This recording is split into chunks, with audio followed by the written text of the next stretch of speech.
Nakadawat na sa Hitabo ang mga Kabanay sa gitumbok nga drug personality sa Dakbayan sa Talisay nga napusilan kagahapon atol sa buy-bus operation. Apan nanawagan sila sa kapulisan nga dili na lang i-autopsy ang patayng lawas nini aron ila na kining mapahiluna. Anang report ni Luan Mirondina.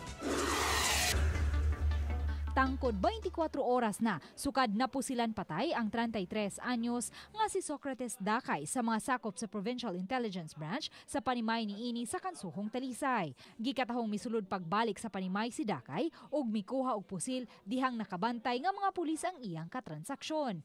Apan ang patenglawas ni ini anaa pa sa punerarya ug wa pa matandog kay gipaabot pa ang medical legal officer aron kini ma-autopsy.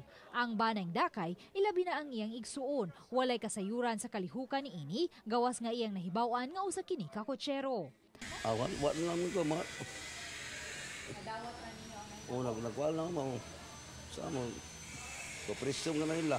Apan nanawagan sila sa kapulisan nga unta dili na lang i-autopsy ang patayng lawas ni Socrates kay buot na nilang mapahiluna ug mahaya kini sa ilang panimay.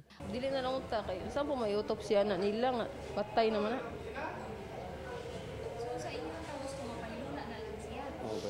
Pahiluna na lang unta ba kay ang sumad ako na siya karong alas 3 so niya. Pag na siya maugat diha. Matod sa mga kawani sa punerarya, atua pa sa kauluhan ang medical legal officer apan gikatahong moabot kini karong adlaw aron mo perform sa autopsy. Luan Mirondina, Balitang Bisdak.